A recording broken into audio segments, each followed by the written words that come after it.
Good morning, Malta and Gozo, and welcome to another edition of Lovin Daily. My name is John Sapati. Today I'm joined by Jonathan Chilia, and these are your 5 headlines for today.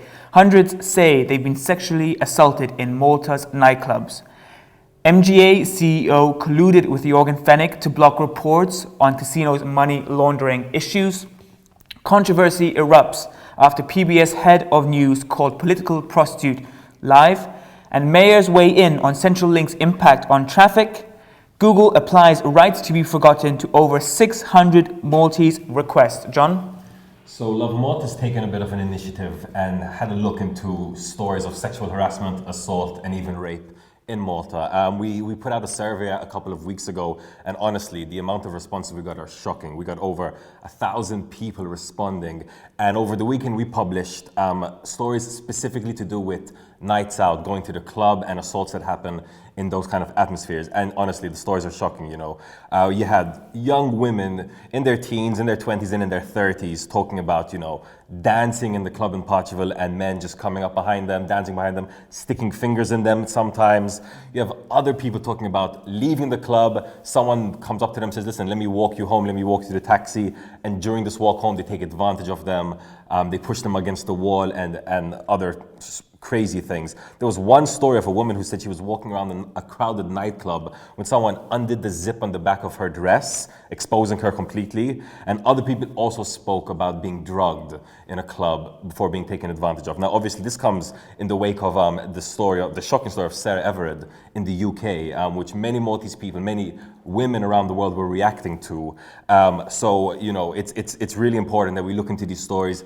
We are going to continue putting out more content on this topic. We've already put out a few, so check them all out on lovinmalta.com. But honestly, Jay, I don't know if you saw these stories, but it's just shocking to see what some women are still having to go through even in 2021. Absolutely, and to see that how traumatizing it is for them that these incidents might have not have happened this year, but years ago, and how it still impacts them today, and how they still, you know, it's scarred in their memory that they've had these incidences. And it's also not just Malta, like you mentioned. You know, obviously this comes in the backdrop of the brutal murder of Sarah Everard the other week. You know, as she was walking home from a friend's house, a police officer picked her up and believed, you know, a police officer, someone that's a sign of authority, sign of safety and stuff, instead ended up allegedly murdering her. So obviously it's very shocking. It's good to see there's a resurgence of this, and people are now hopefully taking this issue more seriously, and that Malta will take this issue more seriously and address this both in the courtrooms and by law, and also, you know, out on the streets. Moving on to our second story, former MGA CEO Heathcliff Farrugia was colluding with Jorgen Fenech to block reports on casinos' money laundering issues.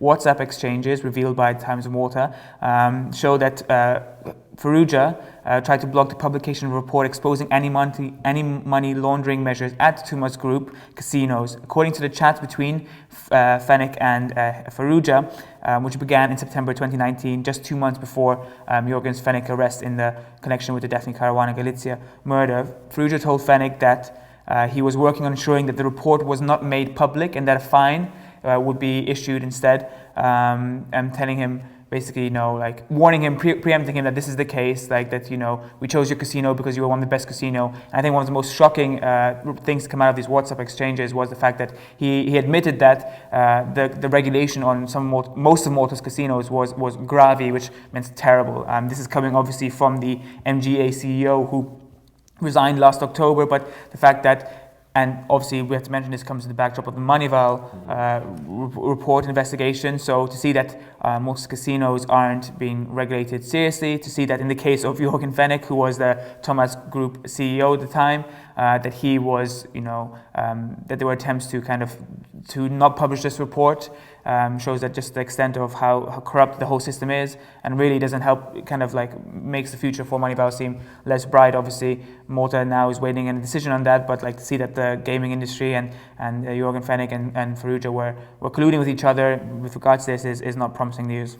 You know, what's really crazy is that every week we find out something new about just how far powerful people would go to try and protect Jorgen Fenech. This guy was pretty much connected to everyone. We're talking businessmen, political class, you know, authorities in very important sectors.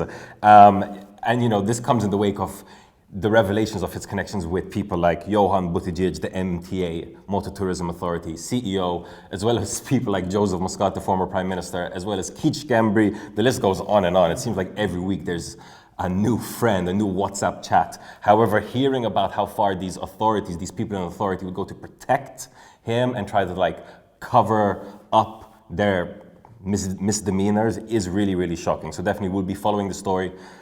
Check out more on loveandwater.com. Moving on to a massive story, a heated story that erupted on social media yesterday. I'm sure you saw it all over your feed. A popular activist and elderly activist has once again, caused the ire of many, many people after he called the head of news at PBS a political prostitute. And he didn't just end there. He also used terms that implied that she was in heat. So Godfrey Leano Ganado keeps appearing every few months. It made these comments under an interview of Norma and PN leader Bernard Gregg. It was just a comment, scrolling up and up, but it caught the eyes of many people. They screenshotted, obviously. I mean, the idea that you can go on social media nowadays and leave a disparaging comment, especially if you're a public figure, and not expect to be screenshot and called out for it is not. So really, next time you're about to leave a terrible comment online, realize someone's watching, they were going to screenshot it. But either way, since he put out his comment, everyone pretty much condemned him. We're talking about Bernard Gregg himself, the IGM, Malta's Journalist Institute, as well as Norma Saliba herself, who said that the comments were derogatory, degrading, and dishonest. Interestingly, Leon Ganado actually issued an apology, something I did not expect to see from his side. Usually he just puts out his dirty comments and just leaves them sticking up in the air. But he said, quote, I will commit myself to the general public that I will not go over the decorous line in words I use in any comments I make in the future. So he's calling it a decorous line that he crossed. Either way, these kind of comments in the face of journalists doing their jobs keeps happening in Malta, and as you can see, even from so-called educated people. So it's really, really shocking to see that people think it's just so easy to just leave a terrible comment offending people, especially someone who's the head of news at PBS online. Yeah, I don't know if Leon Ganado actually ever learned his lesson. I mean, this wasn't the first time that he has been under fire for such derogatory comments. In fact, a couple of years ago, he called Parliamentary Secretary or Junior Minister now, Rosin Khataya, a prostitute, and she took him to court for that. So, I'm not surprised he issued an apology. He knows how far this can go and how bad these situations can be. But clearly, I mean, this has to stop. Norma Saliba was just doing her job, as the case, and again, I refer back to this whole issues we have with Malta and sexual assault, and we talk about women being victimized and attacked and stuff and whatnot, and these scenarios, especially coming from someone who has a public figure, it really is misogynistic and doesn't help the situation at all, and is really just kind of a really backward mentality to everything nowadays. So quite despicable. I mean, his apology doesn't mean much. Again, he's done it before. Who knows? He might do it again in the future. So we'll just have to see.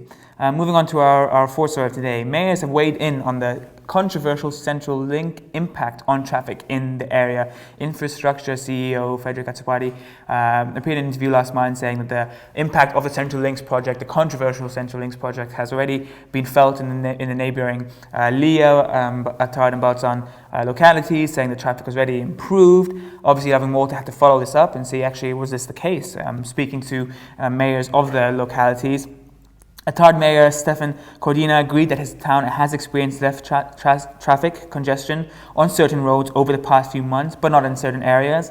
Lea Mayor Anthony Dalli was less convinced, arguing that traffic in his town probably declined as a result of people teleworking now because of the pandemic. I know coming to work and just traveling around Malta over the weekend, the roads have been empty. It's been great actually. I see no traffic and no cars on the road, but that could be a reason for it. And Balzan Mayor Ian Spiteri said the local council hasn't carried out any traffic count survey as of yet. I know from my own experience going through the Central Links area and through those localities that work is being done. I don't know how soon it is to being ready, apparently according to the census that it is, but I mean, it's hard to tell again amidst the pandemic whether it has impacted traffic or not. I know a few weeks ago there was a bit of traffic when I used to go up and down there.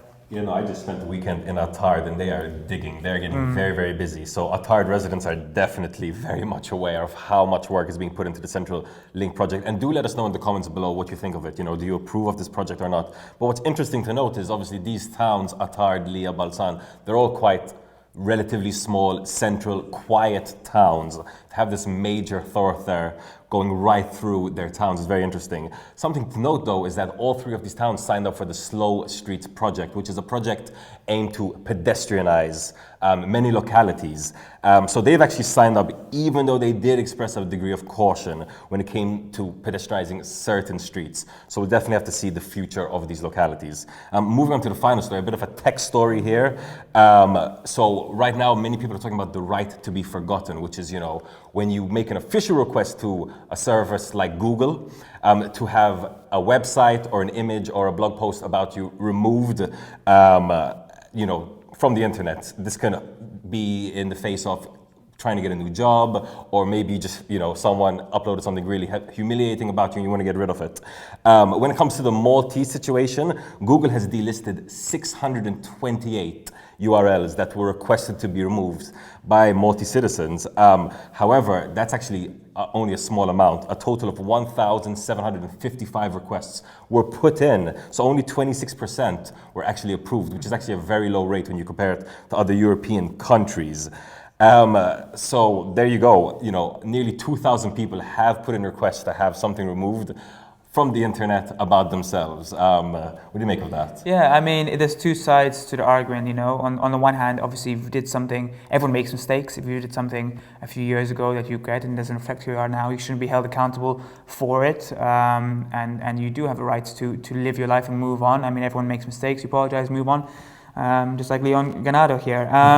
But at the same time, the flip side is the fact that obviously if you are a criminal, or there's some certain documents and some things that need to be recorded online and that are a benefit to the general public and are crucial to, you know, your understanding, then they should obviously remain on there. It's a matter of what should stay on the internet and what shouldn't, and this is a bit of a grey area moving forward. The right to be forgotten.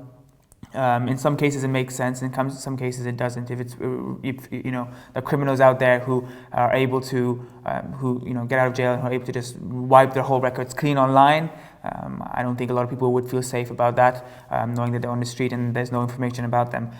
So it's a bit of a grey area. It's a bit of a new frontier in terms of this stuff, and it needs to be explored, I think, a lot more. But it's interesting to see that Malta have been these requests in Malta for various number of reasons. Yeah, I think what's interesting to note here is what criteria Google used to actually allow one of these requests to go through. So Google will comply if the request shows content that's either inadequate, irrelevant, no longer relevant, or excessive. Mm-hmm. I think excessive is the key word here, because many people can argue, you know, listen, the photo that they took of me on a bachelor's night out, I was being very, very excessive in that moment. I think also some people can talk about their MySpace and High Five accounts as being a little bit excessive. I think that brings us to the end of today's episode. Both from myself and JP, have a day full of lovin'.